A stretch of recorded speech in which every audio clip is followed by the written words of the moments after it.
할렐루야. 2026년 1월 둘째 주일 3부 예배 오신 성도님들 진심으로 환영하고 축복합니다. 앞뒤 좌우분들과 함께 인사 나누겠습니다. 참 잘 오셨습니다. 반갑습니다. 오늘도 말씀을 통하여 살아계신 하나님을 깊게 만나는 시간이 되기를 간절히 소망합니다. 그리하여 은혜가 승리하는 교회 되기를 간절히 소망합니다. 함께 찬양하시겠습니다.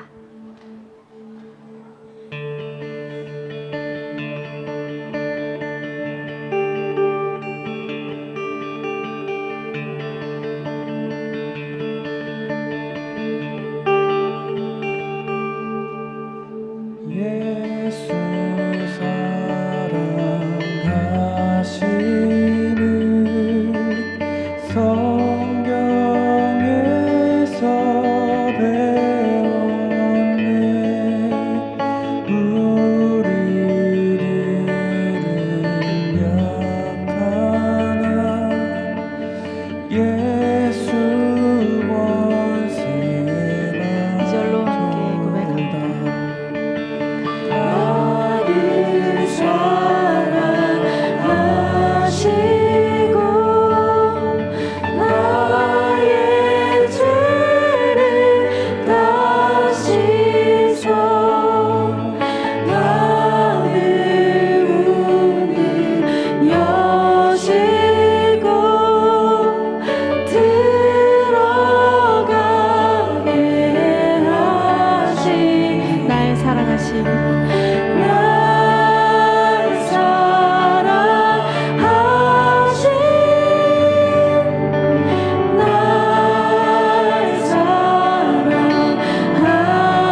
자리에서 일어나셔서 주님의 임재 앞에 나아가시겠습니다.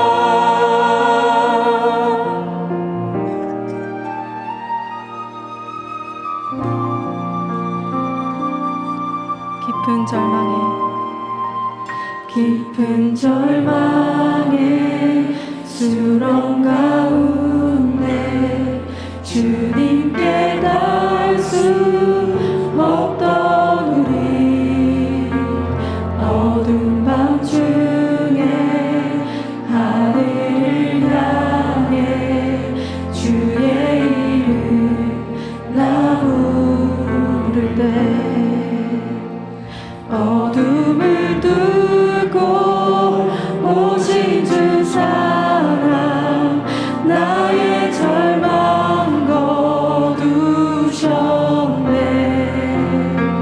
주님의 공로 다 이루셨네 주 예수 나의 산소만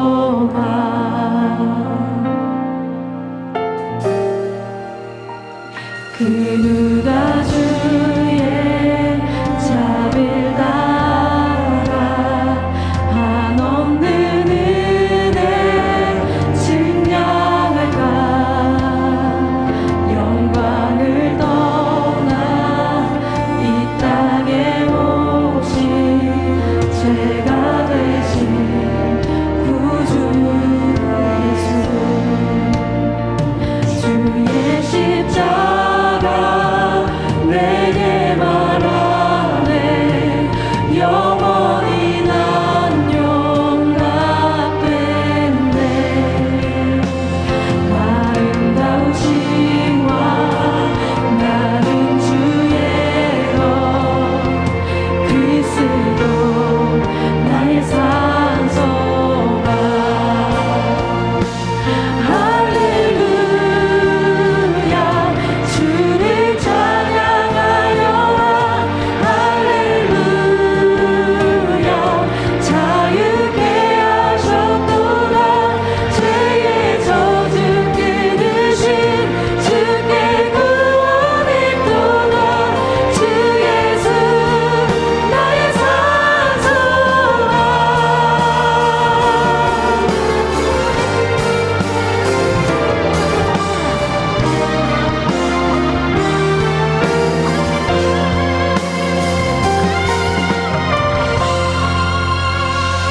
언약된 아침 장사된 몸에 부활의 오늘 시작되네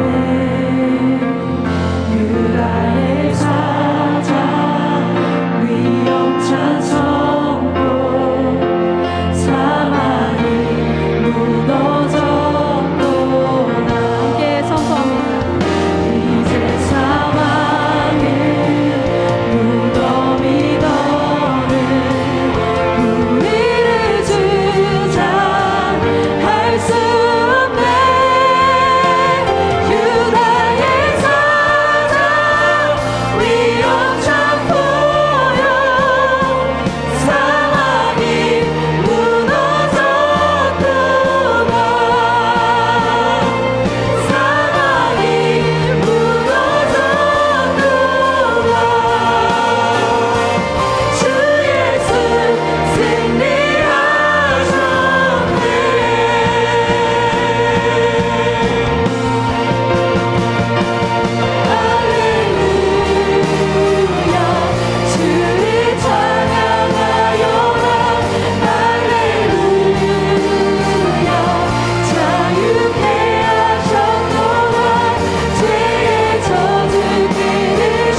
성이시니 예배하는 자가 영과 진리로 예배할지니라. 아멘.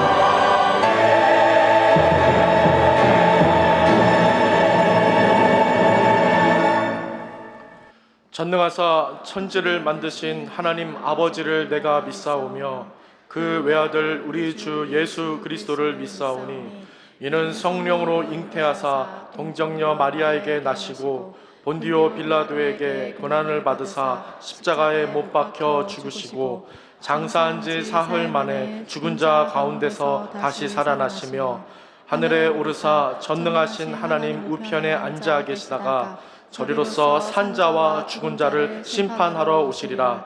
성령을 믿사오며 거룩한 공회와 성도가 서로 교통하는 것과 죄를 사하여 주시는 것과 몸이 다시 사는 것과 영원히 사는 것을 믿사옵나이다. 아멘.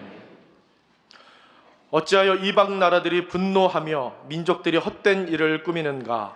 세상의 군왕들이 나서며 관원들이 서로 꾀하여 여호와와 그의 기름 부음 받은 자를 대적하며 우리가 그들의 맨 것을 끊고 그의 결박을 벗어버리자 하는도다. 하늘에 계신 이가 웃으심이여 주께서 그들을 비웃으시리로다. 그때 분을 바라며 진노하사 그들을 놀라게 하여 이르시기를 내가 나의 왕을 내 거룩한 산 시온에 세웠다 하시리로다. 내가 여호와의 명령을 전하노라. 여호와께서 내게 이르시되 너는 내 아들이라. 오늘 내가 너를 낳았도다. 내게 구하라. 내가 이방 나라를 내 유업으로 주리니 내 소유가 땅 끝까지 이르리로다. 아멘.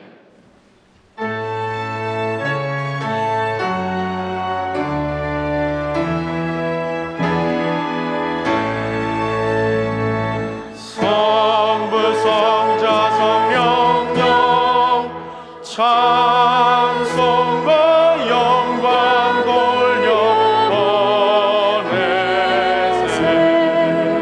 대처로 지금까지 또 영원 무궁토록 성삼위께 영광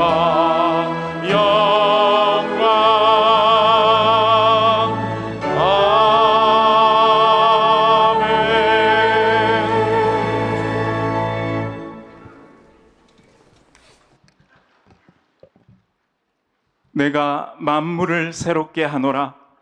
내가 만물을 새롭게 하노라 말씀하시는 우리 인류 역사의 주관자 되신 하나님 아버지, 새해 새날을 열어주시며 연약하고 염려 많은 우리의 걸음보다 앞서 가시며 새 길을 내시며 우리를 위하여 싸우시는 주의 능하신 손, 그 크신 영광과 위엄과 완전하신 사랑, 하나님 앞에 나온 모든 저희들 찬양합니다. 예배합니다. 오직 홀로 높임 받으시옵소서.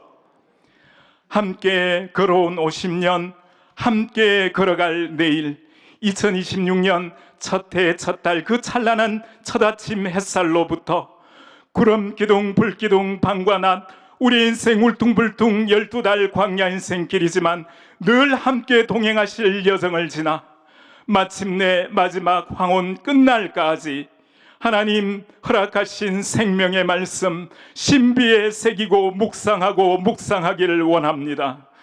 너희는 마음에 근심하지 말라. 너희는 마음에 근심하지 말라. 아멘. 십자가 앞두신 겟세마네 최후의 말씀, 일어나라 함께 가자. 일어나라 함께 가자. 마음에는 원이로되 육신이 약하도다. 연약하디 연약한 잠든 제자들, 끝까지 이해하시고 끝까지 사랑하신 예수님, 버리고 부인하고 도망칠 우리의 연약함도 아시나 일어나라 함께 가자, 일어나라 함께 가자 말씀하시니 하나님 어떤 시험, 어떤 환난, 어떤 고통, 어떤 어려움 찾아올지라도 하나님이 세상을 이처럼 사랑하사 우리 독생자 주신 그 지극하신 폭포수 같은 사랑, 이 시간 우리 마음 가득 넘치게 담아 하나님 올해는 서로 사랑하며 올해는 믿음으로 깨어 기도하고 주의 몸된 교회 위에 봉사하며 감히 원하옵기는 고난의 길도 오해받는 길도 주의 뜻이라면 마음에 근심하지 말고 오직 세상을 이기신 우리 주님과 함께 일어나 걷다가 놀랍고도 놀라운 그 나라를 소망 가운데 바라보며 승리하는 이 한 해 되게 역사하여 주옵소서. 하나님, 오늘도 예배를 위한 이름 없는 헌신자들을 기억하여 주옵소서. 우리 목사님, 또 우리 부목사님, 전도사님, 접견과 안내와 주차로 섬기시는 따뜻한 미소와 방송과 자막을 담당하는 성실하신 손길, 주방에 땀 흘리는 귀하신 수고와 강당과 교회 모퉁이 구석구석 곳곳 꽃향기 청소하시는 또 노고로운 그 손길 위에 아버지 그들의 삶에 하늘의 신령한 복으로 채워 주옵소서. 이 시간 예배 순서마다 성령으로 충만케 역사하여 주옵소서. 맘과 정성 다한 온 성도들의 우렁찬 찬양을 받으시고 회중을 이끌어 곡조 있는 기도로 제단을 쌓는 우리 내일 찬양단과 또 우리의 마음을 대표하여 전심으로 연습하며 주님께 담아 올려드리는 우리 찬양대와 오케스트라의 찬송을 하나님 올해 내내 하나님께서 기쁘게 흠양하여 주옵소서. 이 시간 우리 사랑하는 목사님, 올 한 해에도 하나님의 강하신 주의 손, 능력 있는 주의 팔, 또한 원수를 부수는 높으신 여호와 주의 오른손이 늘 항상 언제 어디서나 어느 곳에서 말씀을 전하신다 할지라도 하나님 권능으로 역사하셔서 오직 주님의 영광만을 나타내시는 신실한 믿음의 말씀의 대언자 되게 하여 주옵소서. 이제 목사님을 통해서 선포되는 말씀 가운데 하나님 큰 은혜를 허락하시고 참으로 우리의 삶의 한 자락이라도 구체적으로 변화되는 시간 될 수 있도록 주께서 은혜를 더하여 주시옵소서. 살아계신 우리 주 예수 그리스도의 이름으로 기도드리옵나이다.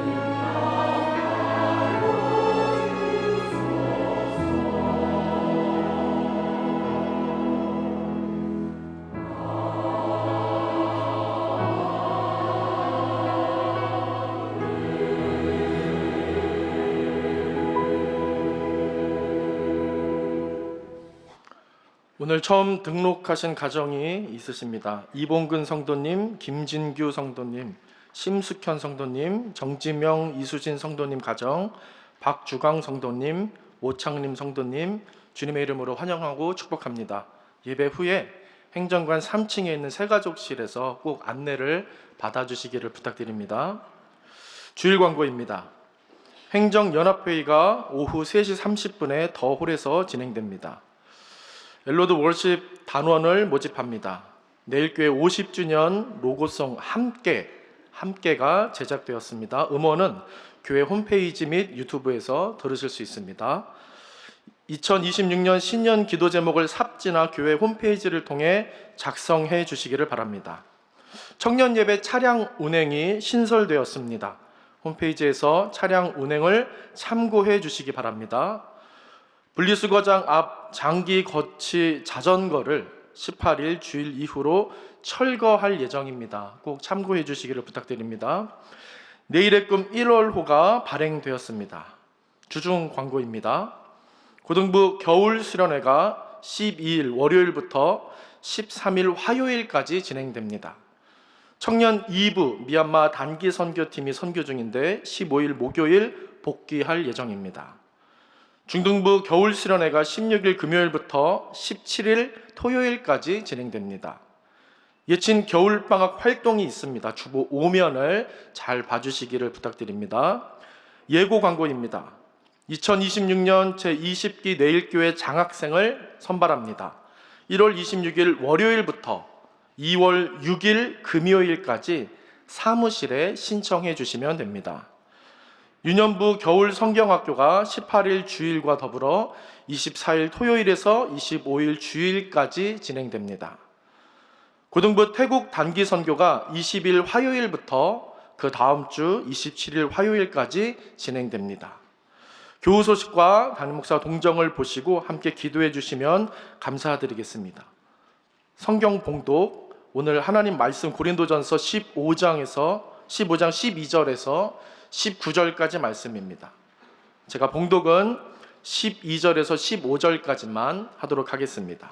고린도전서 15장 12절에서 19절까지 말씀 중에 12절에서 15절까지 봉독해 드립니다. 봉독합니다. 그리스도께서 죽은 자 가운데서 다시 살아나셨다 전파되었거늘 너희 중에서 어떤 사람들은 어찌하여 죽은 자 가운데서 부활이 없다 하느냐? 만일 죽은 자의 부활이 없으면 그리스도도 다시 살아나지 못하셨으리라. 그리스도께서 만일 다시 살아나지 못하셨으면 우리가 전파하는 것도 헛것이요 또 너희 믿음도 헛것이며 또 우리가 하나님의 거짓 증인으로 발견되리니 우리가 하나님이 그리스도를 다시 살리셨다고 증언하였음이라. 만일 죽은 자가 다시 살아나는 일이 없으면 하나님이 그리스도를 다시 살리지 아니하셨으리라. 아멘. 이어서 재직 서리 집사 추가 임명을 진행하도록 하겠습니다. 예, 오늘 2026년도 재직 서리 집사 추가 임명을 좀 하도록 하겠습니다. 저희가 추가 임명은 잘 하지는 않는데 이번에 행정상 좀 저희가 크게 좀 죄송하게 됐습니다. 우리가 라파부에 우리 섬기시는 많은 분들 중에 우리 집사님으로 새로 이제 세워지신 분들이 있는데 이분들 명단이 우리 지난주 명단에서 누락이 돼가지고 오늘 이제 추가 임명을 좀 하도록 하겠습니다. 우리 받으신 주보 2면에 보시면 우리 재직서리 집사님, 우리 남자 10명, 그리고 여자 12명, 여기 계시는 분들은 우리 라파부에 속해 계시는 분들이십니다. 그리고 신규 서리 집사님 1명 이렇게 임명이 되고, 그리고 정년후 서리 집사 3분 역시도 우리 라파부에 계시는 분들입니다.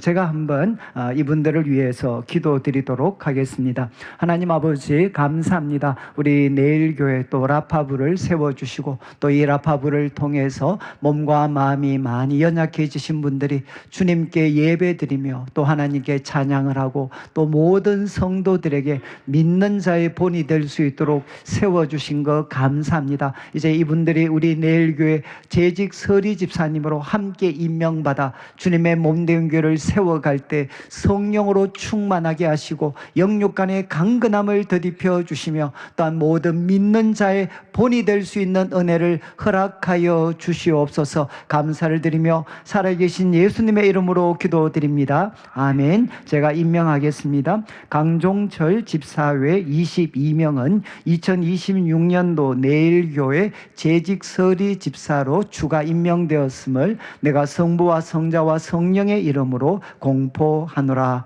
아멘. 우리 3부 찬양대 찬양 드리겠습니다.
아멘. 우리 귀한 찬양 감사합니다.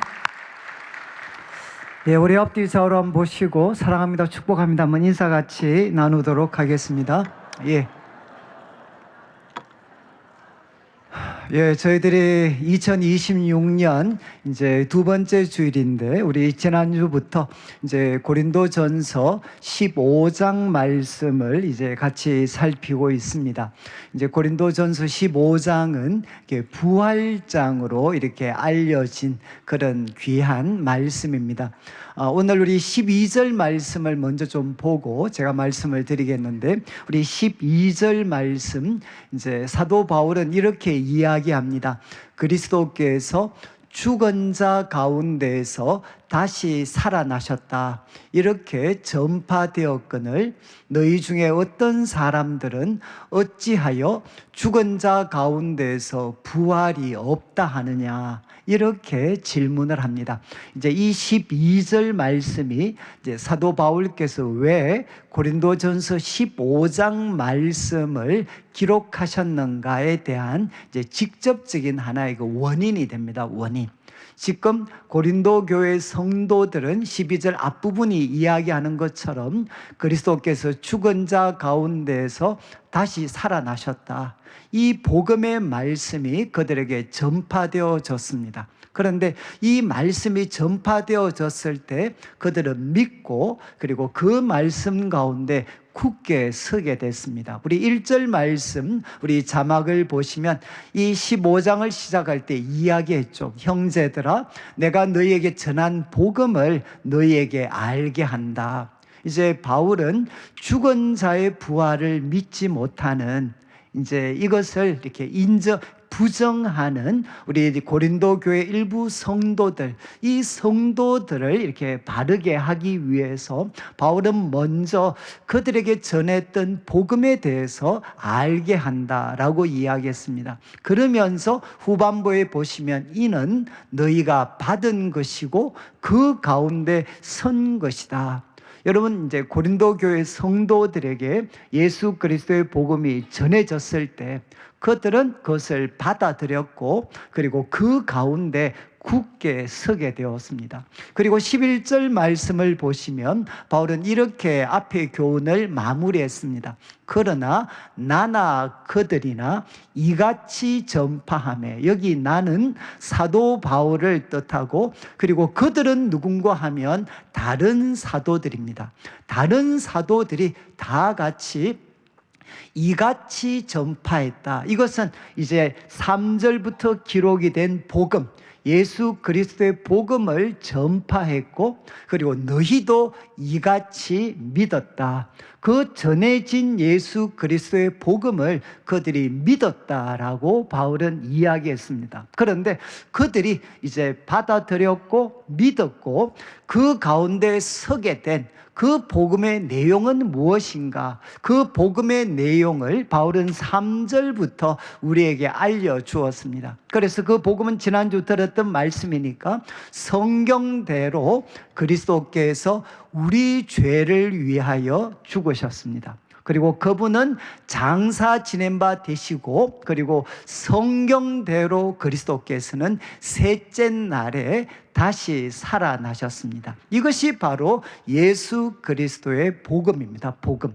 이 복음이 그들에게 전파되어졌고 그들은 믿고 그 가운데 서게 되었습니다. 그런데 지금 12절 말씀을 다시 한번 비추어 주시면 이 복음이 전파되었고 그들은 믿고 그 위에 굳게 섰는데 고린도 교회 성도들 중에 일부가 이런 하나의 어떤 이런 마음의 그 의심이 생기게 되었다는 거죠. 어떤 사람들은 어찌하여 죽은 자 가운데서 부활이 없다 하느냐, 죽은 자 가운데 부활은 없는 것이다, 이렇게 주장하는 사람들이 바로 생겨나게 되었다는 겁니다. 자, 그러면 이제 왜 분명히 예수 그리스도의 부활을 받아들인 사람들, 그 받아들인 사람이 어떻게 죽은 자의 부활을 받아들이지 못하는 이런 일이 일어났을까? 이것은 이제 학자들이 다 동의를 합니다. 당시 고린도 지역은 여러분 아시는 것처럼 아테네와 아주 인접한 도시였습니다. 아테네와 고대 철학의 하나의 정신적 고향이었던 아테네와 아주 가까운 곳에 이 고린도라는 도시가 있었습니다. 그런데 이 아테네를 중심으로 진행되었던 이제 헬라 철학, 이 헬라 철학이 인간에 대해서 어떻게 이해하고 있었는가, 그 이해 때문에 이 죽은 자의 부활을 부정하는 사람들이 일어나게 되었다는 겁니다. 그래서 우리 받으신 강의안을 한번 보시면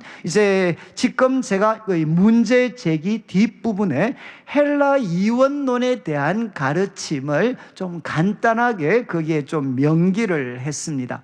여러분, 이 헬라 철학, 이것은 우리 구약에 특별히 우리가 그 서신서를 이해하는데 굉장히 중요한 내용이 되는데, 헬라 철학은 이제 인간에 대해서 어떻게 이해하고 있었는가? 첫 번째, 영혼과 육체를 엄격하게 분리를 했습니다. 그래서 영혼은 무엇이냐? 영은 고상하고 순결하다. 그렇지만 육체는 무엇이냐? 육체는 죄악 덩어리고, 그리고 육체는 영혼의 감옥이다라고 그들은 생각을 했습니다. 여러분, 이런 이제 헬라 철학의 이원론 입장에서 이제 죽음 이후에는 그러면 어떻게 되나? 죽음 이후에 그들은 두 가지로 나누어지는데, 죽음 이후에 영혼은 소멸된다라는 사람들이 있었습니다. 이것은 오늘날에도 이어지고 있는데, 과학적인 인간 이해, 오늘날 여러분 과학적 인간 이해는 무엇이죠? 인간은 무엇입니까? 마치 기계와 같습니다. 그리고 우리가 가지고 있는 정신, 그리고 영적인 작용도 무엇이냐? 이것은 물리적으로, 화학적으로 이것은 설명할 수 있다. 그래서 이 몸이 죽게 되면 몸과 함께 영혼도 함께 소멸되는 것이다. 여러분, 이런 이해를 가졌던 사람들이 있습니다. 특별히 에피큐리온이라고 해서 쾌락주의자들, 이 쾌락주의자들이 죽음 이후에 인간의 영혼은 소멸되는 것이다 라고 그들은 생각을 했습니다. 또 이와는 달리 이 스토아 학파라는 사람이 있었는데, 이쪽 사람들은 여러분 이제 죽음을 무엇이라고 이야기를 했나? 인간의 영혼이 여러분 육체로부터 분리되는, 그래서 죄악 덩어리, 그리고 영혼의 감옥이었던 이 육체로부터 바로 영혼이 벗어나게 되는 해방의 순간이 바로 죽음이다 라고 이해했던 사람들도 있습니다. 그리고 이 몸으로부터 해방된 그 인간의 영혼은 불멸한다, 영혼 불멸, 바로 불멸한다라고 이해했던 그런 사람들이 있었습니다. 그러니까 이 헬라 철학에 있어서는 영과 육을 엄격하게 구분을 했고, 죽음 이후 영혼은 소멸된다라고 이해했던 사람들도 있고, 또 이 영혼은 이제는 영혼의 감옥, 몸에서부터 벗어나서 영원 불멸의 경지에 이른다라고 이해했던 사람들도 있습니다. 여러분, 이런 헬라 철학의 이해 속에서 이제 부활에 대한 말씀을 들었을 때 그들은 부활을 어떤 식으로 소위 말해서 자기 철학에 맞추게 되느냐? 여러분, 이제 소위 죽음과 함께 인간은 소멸된다. 그래서 중요한 것은 우리가 살고 있는 현세의 삶이 전부다 라고 이해하는 사람들에게 예수 그리스도의 부활 소식은 어떤 의미를 가졌겠습니까?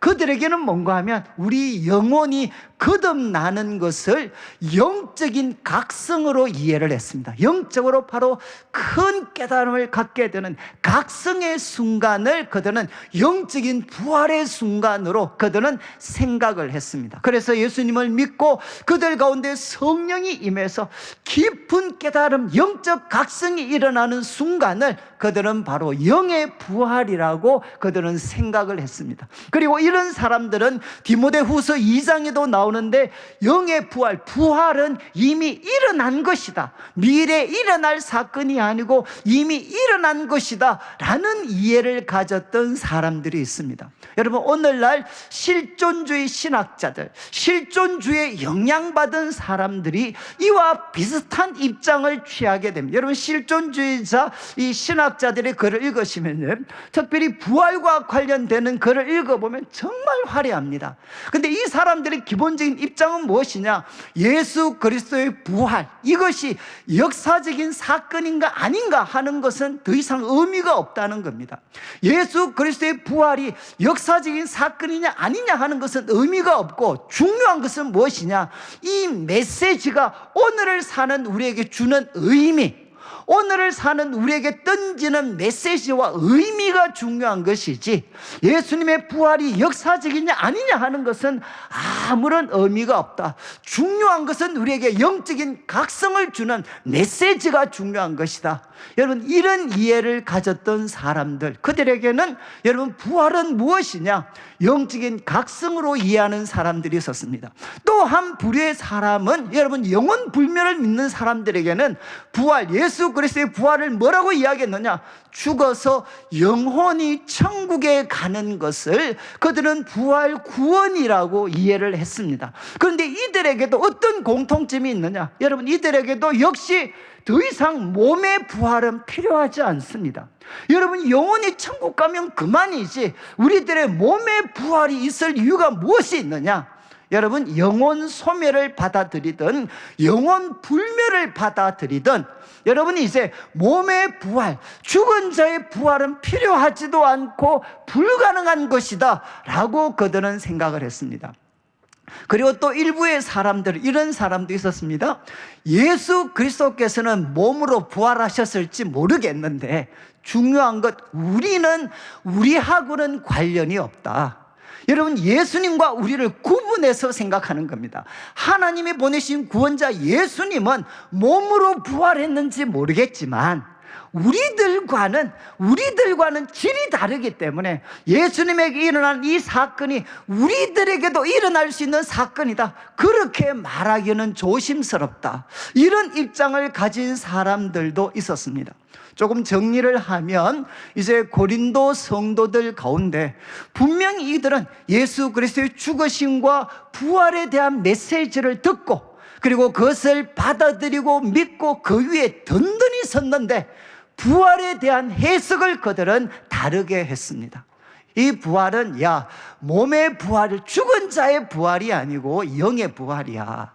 그리고 정말 죽음 이후에 몸과는 상관없이 우리 영혼만 바로 천국에 가는 것, 이게 성경이 가르치는 거야. 그리고 예수님과 우리는 달라. 그러면서 결국 죽은 자의 부활을 바로 인정하지 않는 사람들이 바로 나타나게 되었다는 겁니다. 자, 이제 제가 여러분들에게 좀 드리고 싶은 질문은, 여러분은 죽은 자의 부활을 믿으십니까? 여러분, 죽은 자의 부활을 믿으십니까? 아멘 소리 이렇게 되면 상당히 힘들어지는데 여러분, 죽은 자의 부활을 믿으시나요? 이게 과학적으로 맞습니까? 죽은 자의 부활이 어떻게 일어날 수 있습니까? 지금 고린도 교인들이 던진 질문이 우리 마음에 평소에 가졌던 질문이지 않나요? 아니, 다른 건 다 믿겠는데 아니, 죽은 자의 부활이 어떻게 있을 수가 있어? 그럼 또 죽은 자의 부활, 그럼 부활하면 우리 몇 살로 부활될까요? 아니, 그때 우리 연세 드셔서 막 몸도 이렇게 초췌한 가운데서 죽으셨는데 부활되면 그 우리 모습은 또 어떻게 될까? 이것은 나중에 우리가 이제 뒷부분에서 이제 다루게 됩니다. 여러분, 어떻게 죽은 자의 부활, 이것이 가능할까? 그리고 또 한 가지 생각은, 여러분, 이런 분들 계시지 않습니까? 나는 죽은 자의 부활이 있는지 없는지 나 잘 모르겠어. 그런데 그런데 나 그거 잘 몰라도 나 예수님 믿고 신앙생활 하는데 아무 지장이 없어. 그렇지 않나? 내가 예수 그리스도 죽은 자의 부활을 믿든 안 믿든 난 지금 예수님 믿고 교회 열심히 섬기고 사랑하고 봉사하고 열심히 살아가는데 내가 죽은 자의 부활을 믿든 안 믿든 내 신앙생활하는 데는 별로 영향이 없어. 그렇게 복잡한 거는 신경 꺼놓고 사는 게 그게 맞는 거야. 여러분, 혹시 이런 입장을 가지신 분들도 계시지 않습니까? 이제 오늘 사도 바울의 가르침, 이 가르침은 우리 지금 주보 3면에 우리 서론 부분을 보시면 이제 사도 바울이 이 부분을 다루면서 12절부터 시작을 해서 34절까지, 여러분 결국 뭘 다루나? 죽은 자의 부활이 없다면, 죽은 자의 부활이 만약에 없다고 가정하면 우리 신앙생활에 있어서 어떤 파괴적인 결과가 생기는가 하는 것을 우리에게 보여줍니다. 그래서 이 부분 다음 주까지 나누게 되는데 크게 한번 보시죠. 앞으로 오늘 다루는 12절부터 19절은 이 내용입니다. 죽은 자들의 부활이 만약 사실이 아닌 경우 그때 어떤 결과가 주어지는가? 그리고 마지막 29절부터 34절에도 같은 질문합니다. 죽은 자의 부활이 도무지 일어날 수 없는 거라면 어떤 결과가 주어질 것인가? 그런데 중간에 무엇이 있느냐? 죽은 자의 부활이 사실이라면 어떤 결과가 생겨나는가 하는 것을 바울은 무려 지금 12절부터 34절까지 말씀을 통해 이 이야기를 합니다. 자, 그러면 다시 한번 12절, 13절을 한번 보시죠. 이제 13절. 이 질문, 소위 고린도 교회 성도들 중에 일부가 죽은 자들의 부활을 받아들이지를 못했습니다. 죽은 자의 부활을 부정을 했습니다. 자, 이것을 바로 잡기 위해서 바울은 12절, 13절 이렇게 되어 있죠. 만일 죽은 자의 부활이 없으면, 여러분 논리적으로 타당한 것은 무엇이냐? 그리스도도 다시 살아나지 못하였다. 그리고 16절도 한번 보십시오. 16절 같은 말이 반복이 되는데 16절을 보시면 이런 말씀이 나와 있습니다. 만일 죽은 자가 다시 살아나는 일이 없다면, 앞에서는 13절은 명사로 표현이 되어졌고 부활이 지금 16절에서는 동사로 표현되어졌습니다. 죽은 자가 다시 살아나는 일이 없으면 뒤에 부분은 똑같습니다. 그리스도도 다시 살아나신 일이 없을 것이다. 여러분, 우리가 죽은 자가 다시 살아나는 것, 죽은 자의 부활을 부정하게 되면 첫 번째 어떤 일이 생기는가? 그리스도도 다시 살아나신 일이 있을 수가 없다는 겁니다. 여러분, 이게 이해가 되시나요?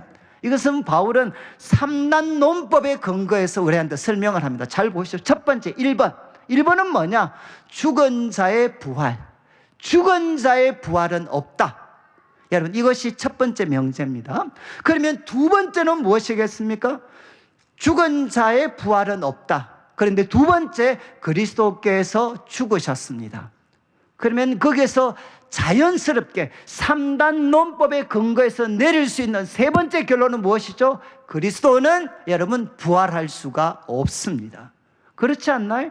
여러분, 죽은 자의 부활은 없습니다. 그런데 그리스도는 죽었습니다. 그러면 여러분, 그리스도의 부활은, 죽은 그리스도의 부활은 불가능한 것이죠. 지금 바울은 13절과 16절을 통해 이야기합니다. 죽은 자의 부활이 없다면 여러분, 논리적으로 무엇이 정당해지느냐? 그리스도의 부활은 불가능합니다. 지금 바울이 사용하는 방법이 뭔가 하면, 여러분이 이제 죽은 자의 부활이 있다는 것을 그가 증명하기 위해서 무엇을 사용하나? 간접 증명법을 사용합니다. 간접 증명법. 그런데 간접 증명법 중에도 여러 가지가 있는데 여기서 사용되는 표현은 귀류법이라고 표현해요. 귀류법. 이게 무슨 뜻인가 하면, 우리가 지금 증명하려고 하는 명제가 있는데 이 명제가 참이라는 것을 밝히기 위해서 어떤 방법을 사용하나? 이 명제를 부정하는 겁니다. 이 명제를, 지금 죽은 자의 부활이 있다는 것을 그가 증명하기 위해서 바울은 먼저 이것을 부정합니다. 죽은 자의 부활은 없다라고 가정하자, 가정. 그러면 그것이 주어지는 결과가 어떻습니까?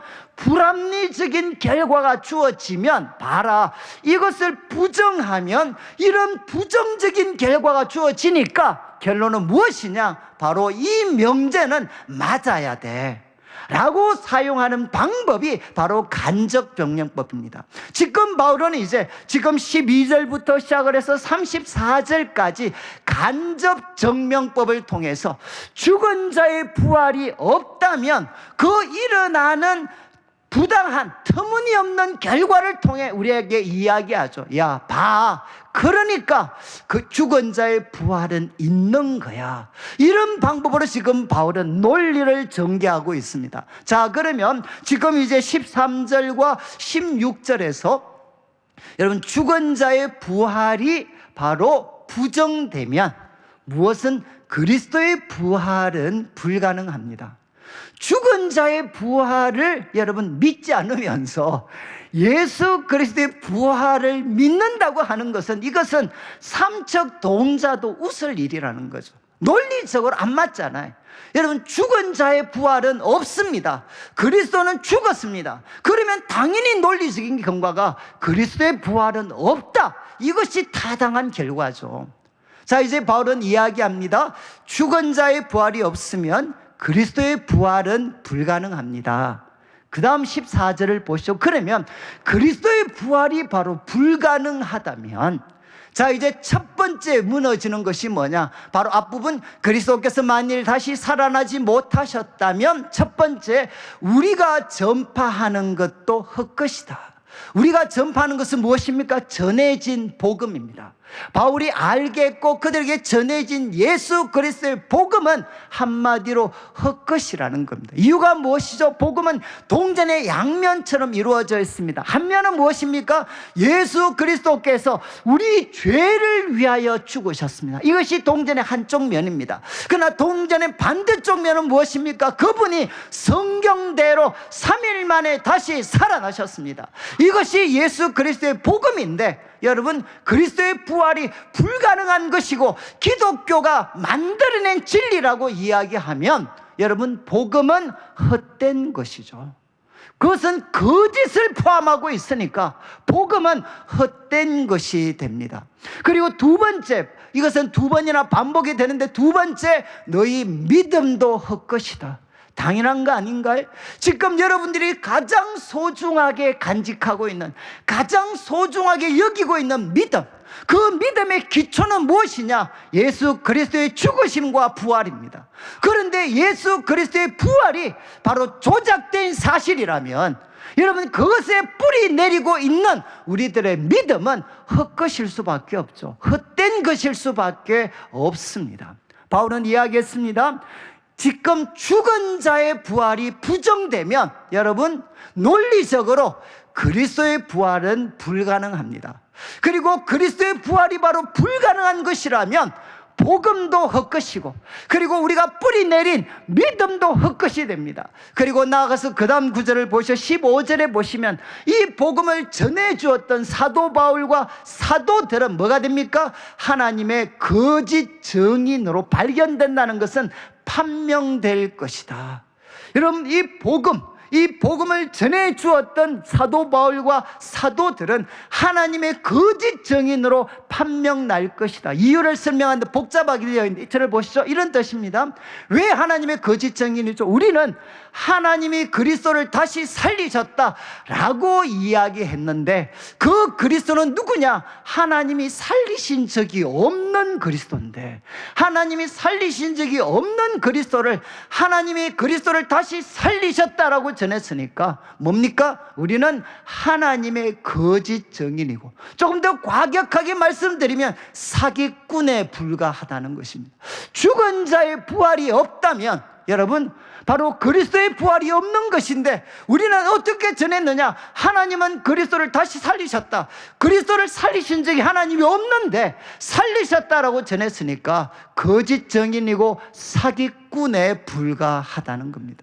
여러분, 죽은 자의 부활을 여러분들이 믿지 못하면, 그것을 부정하면 여러분은 어떤 사람인가? 여러분들은 그리스도의 부활을 받아들일 수가 없습니다. 그리스도의 부활을 받아들이지 않는 사람입니다. 그리고 여러분은 죽은 자의 부활을 받아들이지 못하면 여러분에게 전해진 복음은 헛것입니다. 그리고 여러분이 가진 믿음도 헛된 것입니다. 그리고 그리스도의 부활을 가르치는 우리와 같은 사람은 사기꾼들에 불과합니다. 그리고 나아가서 17절을 한번 보시면 바울은 이렇게 이야기합니다. 그리스도께서 다시 살아나신 일이 없으면 네 번째, 너희 믿음도 헛되고 한 번 더 강조하죠. 그 다음에 무엇이 등장합니까? 너희가 여전히 죄 가운데 있을 것이요. 너희가 여전히 죄 가운데 있을 것이요. 조금 여러분 약간 생소하지 않나요? 우리가 죄 사함을 받는 것은 무엇과 관련이 있습니까? 예수 그리스도의 십자가와 관련이 있는데, 지금 부활과 지금 예수님의 부활을 못 받아들인다고 해서, 십자가는 받아들이는데 부활을 못 받아들인다고 해서 이 죄 사함의 은혜까지도 사라지는 것이냐? 사라진다는 겁니다. 여러분, 이것은 한번 저를 좀 보셔야 되는데, 예수님께서 우리 부활에 대해서 설명할 때 사도 바울이 사용하는 건데, 예수님께서 십자가 예루살렘을 향해 가시면서 마태, 마가, 누가 복음의 공통적인 특징이 있습니다. 예수님께서 예루살렘을 가시면서 끊임없이 예수님은 무엇을 예고하시느냐?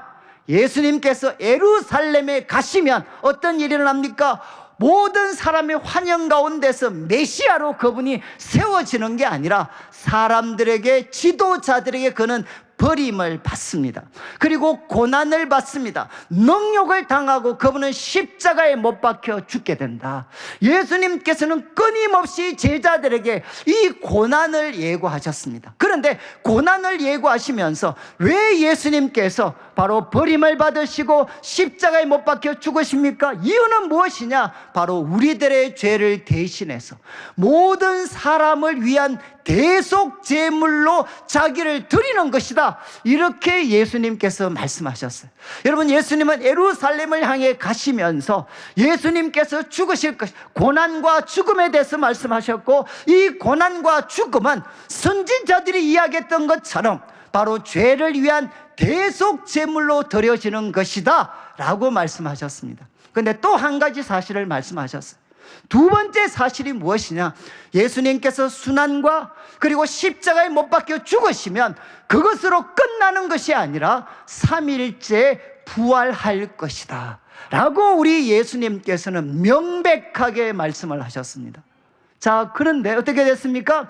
예수님께서 셋째 날에 말씀하신 대로 그가 부활하셨습니다. 예수님께서 부활하신 것을 그들이 보게 되었을 때 그들은 무엇을 확신하게 되었습니까? 첫 번째 주어졌던 말씀, 예수님의 죽음이 한 개인의 죽음, 폭력적인 세상의 탄압의 무기력한 죽음이 아니라 모든 사람의 죄를 대신하여 지신 하나님의 대속 제물로 드려진 죽음이구나. 그리고 예수님의 죽으심을 통해서 우리 인간은 죄에서부터 해방되는 놀라운 길이 열려졌구나 하는 것을 무엇을 통해 알게 되었느냐? 예수 그리스도의 부활을 통해서 알게 되었습니다. 그래서 사도 바울은 로마서에서 예수 그리스도의 부활을 무엇이라고 선언하느냐? 예수님의 의롭다 하심을 선언하는 것, 예수님의 그 말씀이 의롭다라는 것을 선언한 것이 무엇이냐? 바로 예수 그리스도의 부활이라는 겁니다. 그런데 여러분, 그 예수님의 모든 말씀이 참되다는 것을 입증했던 예수 그리스도의 부활이 바로 사실이 아니라면, 여러분, 예수님이 하신 모든 말씀은 무엇입니까? 사실이 될 수가 없죠. 그래서 바울은 이야기합니다. 그리스도께서 다시 부활하지 않으셨다면 어떻게 되느냐? 우리는 여전히 죄 가운데 있게 된다는 겁니다. 그분의 죽으심이 바로 세상 죄를 대신 지시고 가신 하나님의 대속 제물로 드리신 것이고, 이 예수님 믿으면 죄 권세에서 구원을 받는다라는 이 선언은, 여러분, 이것은 거짓으로 판명이 날 거라는 거죠. 자, 그리고 나아가서 이어지는 18절 보시죠. 18절을 보시면 또한 그리스도 안에서 잠자는 자도 망하였으리라. 이 말은 무엇입니까? 예수님 믿지만 먼저 죽음을 맛본 사람들을 바울은 그리스도 안에서 잠자는 자라고 이야기했습니다. 여러분, 이들은 한마디로 바울은 뭐라고 이야기했냐? 완전히 망한 사람들이다. 그리스도의 부활이 없다면 그리스도를 믿고 삶을 마쳤던 모든 사람은 완전히 망한 사람들이다. 그렇지 않습니까? 그들이 삶을 마무리할 때 여러분, 그들이 정말 죽음을 통과해서 하나님 품에 안기고 예수님께서 다시 오실 때 그 몸이 다시 살아날 것을 확신하면서 그들의 삶을 마쳤는데, 그리스도의 부활은 불가능하고 기독교가 만들어낸 사실에 불과하다라고 하면 그들은 완전히 망한 사람이 되는 거죠. 그래서 이어지는 19절에 바울은 이렇게 마무리를 합니다. 우리가 만일 그리스도 안에서 우리가 바라는 것이 다만 이 세상의 삶뿐이라면, 여러분, 우리가 예수님 믿고 살아가는 이 삶, 우리가 바라는 것이 이 땅에서 잘되고 행복하고 복되게 사는 그것이 전부라면, 여러분, 우리는 세상 사람들 가운데 가장 불쌍한 사람이다. 가장 불쌍한 사람이다라고 바울은 선언합니다.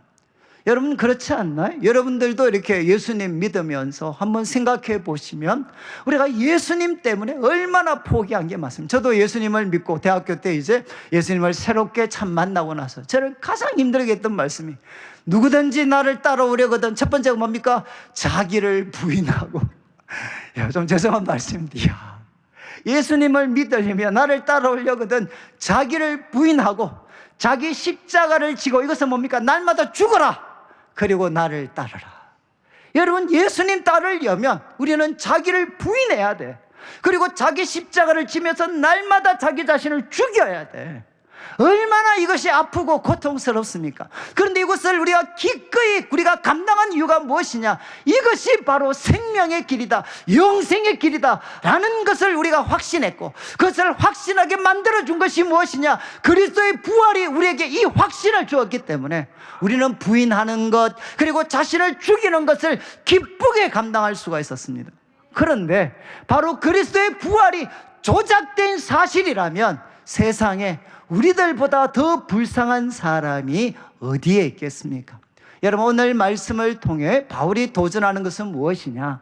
여러분, 예수 그리스도의 복음을 받아들였습니다. 그리고 그 위에 서 있다라고 생각하면서, 서 있다고 고백하면서, 여러분, 죽은 자의 부활을 만약에 받아들이지 않으면, 죽은 자의 부활을 믿는 것이 아니라 바로 그것을 부정하면 그 사람은 누구인가?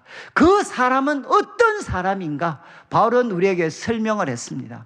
여러분, 예수님을 믿는다고 했지만 죽은 자의 부활을 받아들이지 않는, 그것을 부정하는 사람은, 여러분, 예수님 믿는다고 이야기했지만 사실은 삼척 동자도 알 수 있는 3단 논법에 의해서 그들은 예수 그리스도의 부활을 부정하는 사람입니다. 그리고 그리스도의 부활을 부정하면 어떻게 되느냐? 우리들의 복음의, 우리가 믿고 있는 복음의 내용도 헛되고, 우리들의 믿음도 헛되고, 그리고 복음을 전하는 사람들은 사기꾼들이고, 그리고 나아가서 우리는 여전히 죄의 권세 아래에 있고, 그리고 그리스도 안에서 죽은 사람들은 완전히 망한 인생이고, 그리고 우리는 이 세상에서 가장 부끄러운 사람일 수밖에 없습니다. 그런데 여러분, 바울은 우리에게 이야기하죠. 그렇지만, 여러분, 간접증명법, 기류법이라고 말씀했는데, 그렇지만 여러분, 그리스도께서 다시 살아나셨다라는 것은 명백한 역사적 사실이라는 겁니다. 앞에서 사도 바울이 증인들의 이름을 거론했습니다. 여러분, 바울이 베드로에게 보였고, 12 제자에게 보였고, 500여 형제에게 일시에 보였고, 그리고 예수님의 제자 중에 회의론자였던 그 야고보에게 보였고, 모든 사도, 마침내는 교회를 박해했던 사도 바울 자신에게도 부활하신 예수님께서 나타나셨습니다. 여러분, 이것이 보여주는 게 무엇이죠? 예수 그리스도의 부활은 여러분 무엇입니까? 명백한 역사적 사실입니다. 그러니까 어떻게 되느냐? 이것이 뒤집혀지는 거죠. 여러분, 지금 이 어떤 기류법을 통해서 봤을 때 죽은 자의 부활이 없다는 것은 이것은 잘못된 것이다. 여러분, 예수 그리스도의 그 부활, 오늘 말씀과 다음 주 말씀이 결론인데, 예수 그리스도의 부활 속에 무엇이 담겨져 있나? 죽은 자의 부활이 담겨져 있습니다. 예수 그리스도의 부활 속에 죽은 자의 부활이 내포되어 있고, 더 구체적으로 말씀드리면 예수 그리스도의 부활 속에 나의 부활이 담겨져 있습니다. 여러분, 이것이 바로 복음이 가르치는 내용이라는 거죠. 그래서 예수 그리스도의 부활 속에 죽은 자의 부활, 나의 부활이 담겨져 있기 때문에 지금 바울이 이야기했던 것이 다 뒤집히게 됩니다. 여러분, 복음의 내용은 허위가 아니고 진리입니다. 그리고 또 우리의 믿음은 헛것이 아니고 이 믿음은 참된 것입니다. 그리고 이 복음을 전해주었던 사람들은 거짓 정인이 아니라 하나님 앞에 생명을 걸고 전해주었던 참된 정인들입니다. 우리는 예수 그리스도의 죽으심과 부활을 통해 우리는 죄의 권세에서 해방되어졌습니다. 그리고 그리스도 안에서 잠자는 자들은 완전히 망한 인생이 아니라 그들은 하나님 품에 안겨서 영원한 천국의 삶을 시작하셨고, 주님이 다시 오실 때 우리의 죽은 몸도 다시 살아나게 되는 가장 복된 사람들이 될 것이고, 여러분, 이 땅에서 예수님을 믿는 사람들은 이 사는 동안에만 의미를 가지는 것이 아니라 영원히 참된 삶을 살아가고 있는 자가 누구냐? 예수 그리스도를 믿고 있는 사람들입니다. 그래서 오늘 말씀을 좀 마무리를 하면, 바울은 우리들에게 이렇게 이야기를 했습니다. 예수님의 복음을 믿는다고 하면서도 죽은 자의 부활을 우리가 부정하고 있는 사람, 여러분, 대놓고 부정하는 사람도 있고, 여러분, 그냥 심정적으로 점잖게 부정하고 있는 사람들도 계실 것 같아요. 저는 참 이렇게 모태신앙으로 자랐기 때문에 제가 참 태어나면서부터 교회를 다니면서 특별히 중고등 시절 이렇게 보내면 저는 이게 이해가 안 됐습니다. 아니, 예수님 한 사람이 죽었는데 어떻게 모두가 구원받는 일이 일어날 수 있어? 그리고 2000년 세월이 지났는데 2000년 전에 일어났던 예수님의 죽음하고 나하고 무슨 상관이 있어? 어떻게 그게 모든 사람의 죄를 위해 죽으신 게 될 수 있어? 저 정말 받아들이기 너무 어려웠어요. 그리고 더 힘든 것은 죽은 자의 부활, 이거는 말이 안 되죠. 아무리 논리적으로 더듬어 봐도 죽은 자의 부활은 말이 안 되는 거예요. 말이. 저 정말 이게 받아들이기 어려웠습니다. 근데 제가 대학교 2학년 때 이제 참 예수 그리스도를 제 삶의 구세주와 주인으로 모시게 됐습니다. 그때 정말 하나님께서 제 삶에 찾아오셔서 제 모든 수치와 부끄러움, 그리고 죄와 실패 모든 것을 깨끗이 용서해 주셨습니다. 그리고 나는 네가 이런 실패, 이런 어떤 패배, 죄가 있다 하더라도 나 너 부끄러워하지 않아. 이유가 무엇이죠? 너가 그리스도 안에 있기 때문에. 그리스도가 너의 모든 죄를 대신 지시고 십자가 위에 피 흘려 죽으셨기 때문에 그리스도 안에 있는 나는 너를 부끄러워하지 않아. 너는 의로운 자야. 내 사랑하는 아들이야. 주님께서 저에게 생생하게 말씀해 주셨어요. 그때 여러분, 저는 하나님을 향해 아버지라고 부르면서 첫 번째 깨닫게 된 게 무엇이냐? 예수님의 그 죽으심이 바로 나를 위한 거였구나. 그리고 그리스도 안에서 나의 모든 실패와 모든 죄가 깨끗이 용서함을 받았구나. 예수님 때문에 하나님은 나를 부끄러워하시지 않는구나. 첫 번째 진리를 깨닫게 됐습니다. 그리고 저는 제가 하나님을 향해 두 번째 아버지라고 고백을 하게 됐어요. 하나님을 아버지라고 부를 때 하나님은 정말 인격적인 분이시라는 걸 깨닫게 됐고, 나 같은 죄인이 하나님을 아버지라고 부르게 된 것은 무엇이냐? 바로 예수 그리스도가 살아계신 분이시라는 걸 그때 제가 확신을 하게 됐어요. 우리 예수님 살아계시는구나. 우리 예수님은 부활하셔서 지금도 살아계신 분이시구나 하는 것을 저는 그때 깨닫게 됐습니다. 그리고 저는 잠시지만 정말 천국같이 행복하고 복된 삶을 제가 맞이했어요. 그런데 그때 우리 참 이렇게 지금 고인이 되셨지만 우리 동부교회 과거 원로 목사님이셨던 참 김덕신 목사님이 철야 때를 가면 그런 말씀 정말 자주 하셨어요. 여러분 마음에 예수님 때문에 죄 용서함을 받고 여러분 마음에 천국이 이루어지면 그때부터 여러분 마음에는 우리가 가게 될 천국에 대한 소망, 확신이 생기게 됩니다. 여러분 마음에 천국이 이루어지게 되면 그때부터 가게 될 천국에 대한 확신과 소망이 생기게 됩니다. 정말 제게 그 일이 일어나게 됐습니다. 예수님 믿고 주님의 보혈로 죄 용서함을 받고 새 사람이 되었을 때 정말 이것이 천국이구나. 그때 제 마음에 이것이 이 땅에서만 머무는 게 아니고 내가 가게 될 천국이 기다리고 있구나. 그리고 죽은 자의 부활이 반드시 있구나 하는 것을 저는 그때 확신을 하게 되었습니다. 여러분, 지금 사도 바울이 우리에게 도전을 하고 있죠.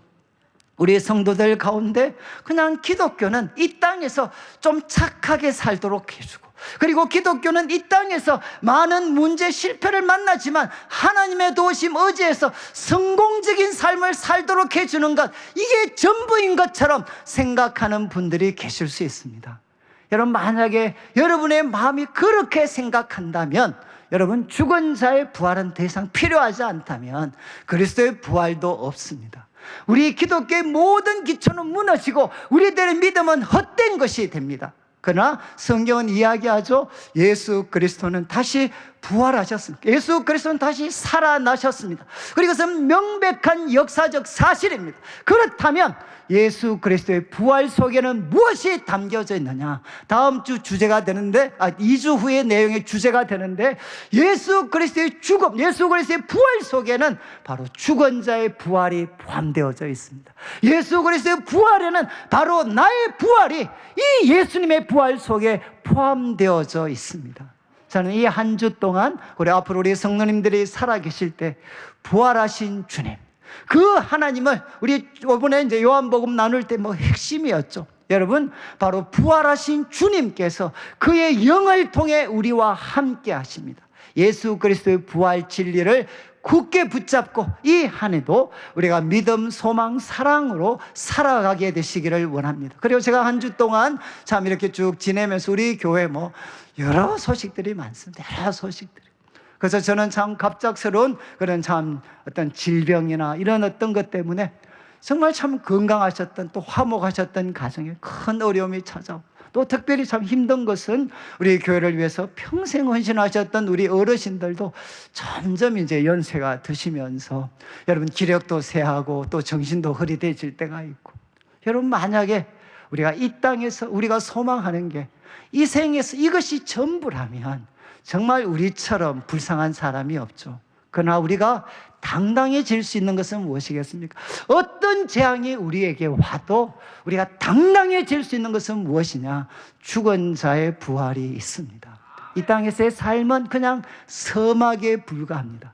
우리 죽음이 마친 후에 우리는 주님과 함께 영원한 천국의 삶을 시작하지만, 우리 주님께서 다시 오시는 그날, 여러분, 죽은 자의 부활이 있습니다. 이 부활의 소망으로 이 한 해도 살아가게 되시기를 주님의 이름으로 축원합니다. 우리 같이 한번 찬양을 드릴 때 찬송가 160장 무덤에 머물러, 이거는 참 부활절 외에 아마 참 거의 처음 부르는 게 아닌가 싶은데, 무덤에 머물러 예수 내 구주, 새벽 기다렸네 예수 내 주, 그리고 헛되이 지키네 예수 내 주, 헛되이 봉하네 예수 내 주, 거기 못 가두네 예수 내 주, 우리를 살리네 예수 내 주, 원수를 다 이기고 무덤에서 살아나셨네, 어둠을 이기시고 나와 성도 함께 길이 다스리시네, 사셨네 사셨네 예수 다시 사셨네.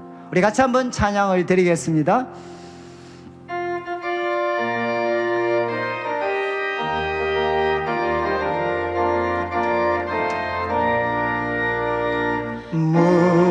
무덤에 머물러 예수 내 구주, 새벽 기다렸네 예수 내 주, 원수를 다 이기고 무덤에서 살아나셨네, 어둠을 이기시고 나와서 성도 함께 길이 다스리시네, 사셨네 사셨네 예수 다시 사셨네, 헛되이 지키네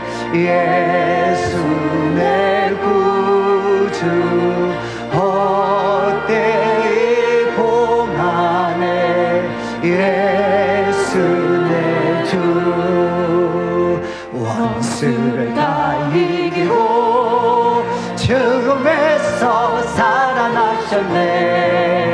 어둠을 이기시고 나와서 성도와 함께 길에 다스리시네. 사셨네 예수 다시 사셨네. 3절은 박수 치면서 하겠습니다. 거기 못 가두네 예수 내 구주 우리를 살리네 예수 내 주 원수를 다 이기고 무덤에서 살아나셨네. 어둠을 이기시고 나와서 성도와 함께 길에 다스리시네.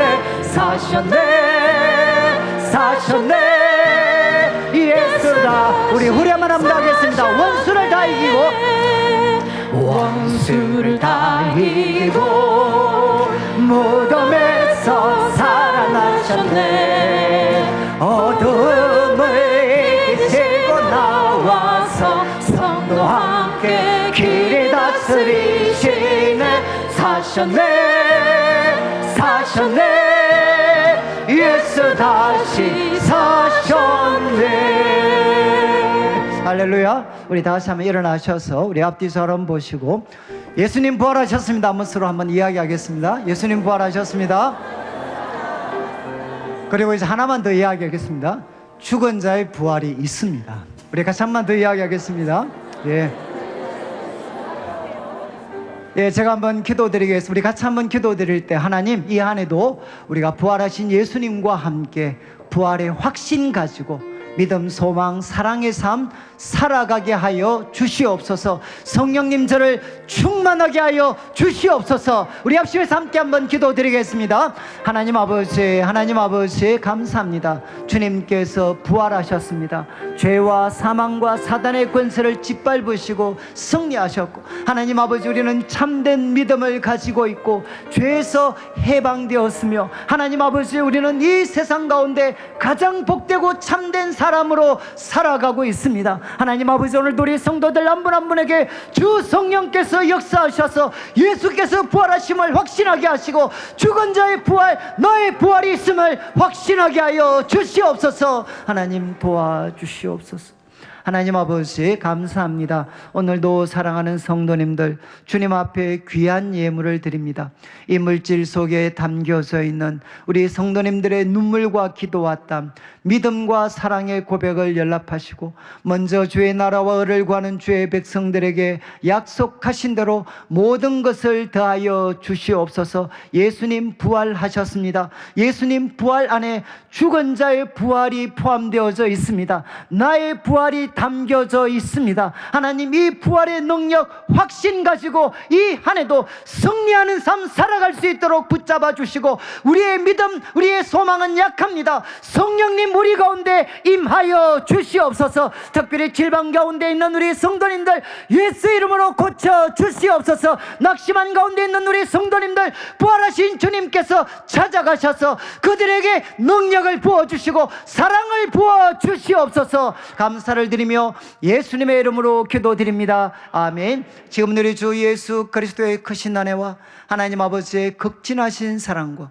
성령 하나님의 감화 감동 위로하시고 교통하심이, 예수님 부활하셨네. 그리고 그 부활 안에 죽은 자의 부활, 나의 부활이 담겨져 있음을 믿고 이 한 해도 믿음, 소망, 사랑의 삶 살아가기를 다짐하는 모든 주의 백성들 위해 지금부터 영원토록 함께 있을지어다. 아멘.